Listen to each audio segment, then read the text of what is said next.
बिस्मिल्लाहिर्रहमानिर्रहीम। अस्सलाम वालेकुम नाजरीन, मैं हूं मेहरीन सप्तैन, देख रहे हैं आप मेरा यूट्यूब चैनल। नाजरीन, एक खबर कुछ दिनों से गर्दिश कर रही थी और पहले मैंने इस पे सोचा कि मुझे इस पे वीडियो करनी चाहिए कि नहीं करनी चाहिए। फिर मैंने कुछ आलम दीन से इस बारे में गुफ्तगू की।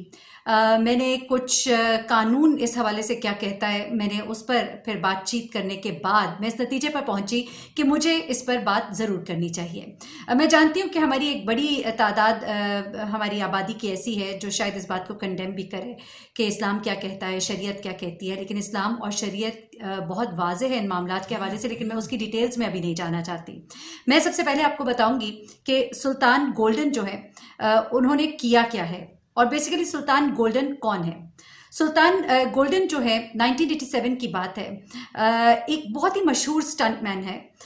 गाड़ी मोटरसाइकिल के हवाले से जो कार जंप्स लगाई जाती हैं, कई गाड़ियों के ऊपर से जंप्स लगाई जाती हैं, उस हवाले से इनका एक बड़ा नाम है।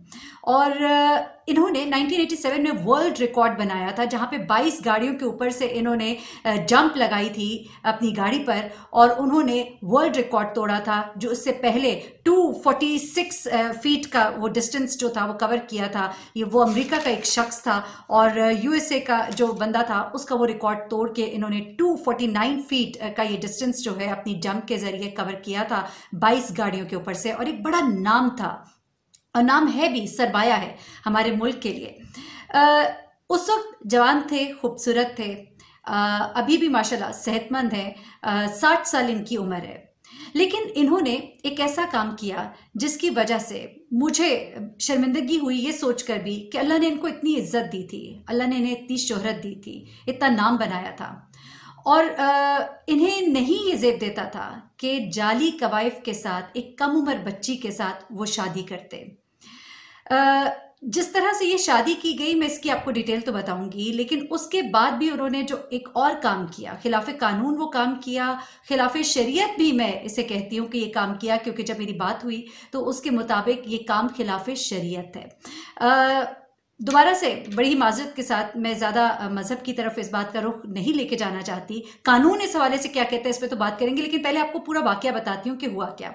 ये 12 साल की एक बच्ची है जो कि गवर्नमेंट स्कूल में पढ़ती थी और बड़ी प्यारी सी ये बच्ची है। मैंने इसकी तस्वीर देखी है लेकिन मैंने मना किया कि इसकी तस्वीर जो है मेरे टाइटल पर ना लगाई जाए। इस बच्ची के वालिद हैं और इन्होंने सिर्फ कुछ पैसों के वजह से, कुछ पैसों के एवज इस बच्ची की शादी सुल्तान गोल्डन से कराई। सुल्तान गोल्डन जो है वो चाहते थे कि उनकी किसी कम उम्र बच्ची से शादी हो और इस हवाले से उनका इस शख्स से राब्ता हुआ। इस बच्ची के वालिद का नाम है अजीजुर रहमान। और अजीजुर रहमान ने काम क्या किया, ज़रा यहाँ से आप अंदाज़ा लगाइएगा कि पूरी प्लानिंग किस तरह से की जाती है और हमारे इदारे जो है किस तरह से ऐसे लोगों को फैसिलिटेट करते हैं। ये बच्ची जो है गवर्नमेंट प्राइमरी स्कूल में पढ़ी थी, ठीक है, गवर्नमेंट प्राइमरी स्कूल में। इसके तमाम कागजात इसके वालिद ने पहले गायब किए। इसका बर्थ सर्टिफिकेट, इसके तमाम वैक्सीनेशन के जो कार्ड्स थे वो, कब इसको एडमिशन जब दिलाया गया स्कूल में, उसकी उम्र उसमें क्या लिखवाई गई थी, वो सब कुछ इसके वालिद ने छुपाया। उसके बाद अगला काम उन्होंने ये किया कि इसका जाली बे फॉर्म जो है वो तैयार कराया और उसके बाद नादरा में अप्लाई किया एनआईसी के लिए, आइडेंटिटी कार्ड के लिए, जिसमें इसकी उम्र जो है 18 साल से ऊपर बताई गई। और अब सुल्तान गोल्डन का भी ये क्लेम है कि मेरी बीवी जो है वो 19 साल की है। ये सब काम करने के बाद निकाह जो है इस बच्ची का सुल्तान गोल्डन के साथ हो जाता है। अब उसके बाद नेक्स्ट क्या होता है? नेक्स्ट ये होता है कि ये जब मामला रेज होता है और इस पर जब बात होती है उसके बाद इसके ऊपर इन्वेस्टिगेशन शुरू होती है और इसके हवाले से डिस्ट्रिक्ट एडमिनिस्ट्रेशन ने बाकायदा इसमें इंटरवीन किया, इसमें मुदाखलत की और निकाह रजिस्ट्रार ने इस निकाह नामे को, इस मुआहदे को कैंसिल किया, तनसीख निकाह। यहाँ से आप अंदाज़ा लगाइए कि ये निकाह जो है ये कैंसिल हो चुका है। उसके बावजूद सुल्तान गोल्डन ने जो हरकत की वो इंतहाई शर्मनाक है। मैं अभी आपको इसके बारे में आगे बताती हूँ। लेकिन सुल्तान गोल्डन ने क्या किया कि उसने सबसे पहले तो डिनाई किया, उसने कहा कि मेरी बीवी 19 साल की है। अब जब इंक्वायरी बिठाई गई तो इंक्वायरी में फिर बहुत सी बातें देखी जाती हैं। सबसे पहले बच्ची के जो ओरिजिनल सर्टिफिकेट्स थे वो निकलवाए गए, जो स्कूल में उसके सर्टिफिकेट्स थे, जो उसकी डेट ऑफ एडमिशन थी, वहां से पता लगता है कि इस बच्ची की डेट ऑफ बर्थ जो है वो 10 अप्रैल 2008 है, 2008 उसके हिसाब हिसाब से ये बच्ची जो है इस साल 12 साल की इसकी उम्र होती है। अब सुल्तान गोल्डन जो है उससे शादी जो है इस बच्ची की इस साल हुई और अब 18 साल की उम्र जो है 19 साल की उम्र बल्कि इस बच्ची की बताई जा रही है कागजात के मुताबिक। अब जब इंक्वायरी बैठती है तो पहले इसकी डेट ऑफ बर्थ, फिर इसके वैक्सीनेशन कार्ड्स चेक किए गए, वहां से भी इसकी उम्र का कंफर्म होता है।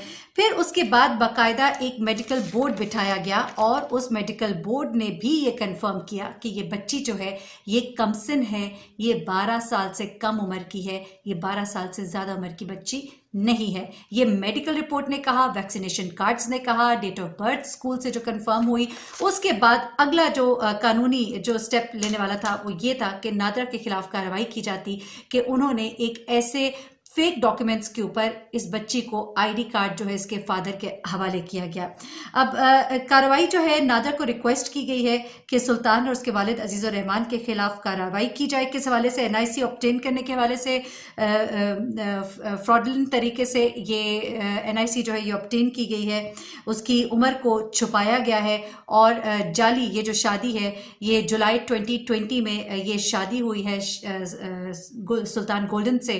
तो ये तमाम एक जाली कार्रवाई जो हुई है इसकी बिना पर लड़की के वालिद और सुल्तान गोल्डन के ऊपर ये बाकायदा मुकदमा बनता है, जिसको कि अब चाइल्ड मैरिज रिस्ट्रेन एक्ट के तहत जो है ये एक बहुत बड़ा क्राइम है और इसके तहत ये मुकदमा उस पर बनता है। असिस्टेंट कमिश्नर ने ये जो है इन्वेस्टिगेशन इसकी जिम्मेदारी जो है पुलिस को दी। जब पुलिस को कहा गया कि इस पर कार्रवाई की जाए तो पुलिस ने इसके ऊपर कोई कार्रवाई इस तरह से नहीं की, क्योंकि उन्होंने दोबारा से वही बात कर दी कि लड़की की उम्र तो 18 साल है और इस तरह से हमारी पुलिस जो है वो कामों के अंदर मुदाखलत करती है और काम जो है उनके दरमियान रोड़े अटकाए जाते हैं और जो तगड़ी पार्टी होती है उसे सपोर्ट किया जाता है, उसे बेनिफिट दिया जाता है। और यहाँ पर जबकि तमाम शवाहिद इस वक्त मौजूद है, मेडिकल बोर्ड, आपके तमाम कागजात, आपकी वो डेट ऑफ बर्थ जो आपके स्कूल के अंदर लिखवाई गई है और प्राइमरी स्कूल में पढ़ने वाली बच्ची का जब बाकायदा मेडिकल चेकअप हुआ है तो उसके मुताबिक भी ये बच्ची जो है ये कम उम्र है। अब उसके बाद क्या हुआ कि सुल्तान का ये मामला जो है अब अदालत में चला गया। सुल्तान गोल्डन को कहा गया कि वो अब चित्राल को छोड़कर के बाहर नहीं जा सकता है, लेकिन उसके बावजूद उसने क्या किया कि उसने इस बच्ची समरीन को साथ लिया और वो अब चित्राल से फरार हो गया है, चित्राल छोड़कर चला गया है।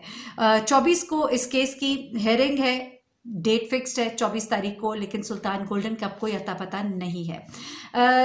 यहाँ पर इदारों के ऊपर बहुत बड़ा सवाल है कि किस तरह से ये जाली कागजात बनाना हमारे यहाँ पर कितना एक आसान है, किस तरह से नादरा इनको आईडी कार्ड दे देता है, किस तरह से एक मासूम छोटी बच्ची को देखते हुए भी निकाह खां उनका निकाह पढ़ा देता है और किस तरह से एक वालिद ने अपनी बच्ची के साथ कितना जुल्म किया कि एक छोटी सी 12 साल की बच्ची का उसके दादा की उम्र के शख्स से उसकी शादी की, और ना सिर्फ शादी की बल्कि उसने अपनी बच्ची को भगाने में भी पूरी मदद की है सुल्तान गोल्डन की। और सुल्तान गोल्डन को शर्मिंदगी होनी चाहिए क्योंकि उसने इतनी इज्जत कमाई, इतनी शोहरत कमाई, इस मुल्क ने उसको इतना नाम, शोहरत, पैसा सब दिया और उसने इस उम्र में आकर कैसी हरकत की है कि कानून की खिलाफ वर्जी की है, मासूम बच्ची के साथ शादी करके, और फिर अब जबकि वो निकाह जो है वो मनसूख हो चुका है, वो उस बच्ची को लेकर फरार हो गया है जबकि उसे 24 को अदालत में पेश होना था।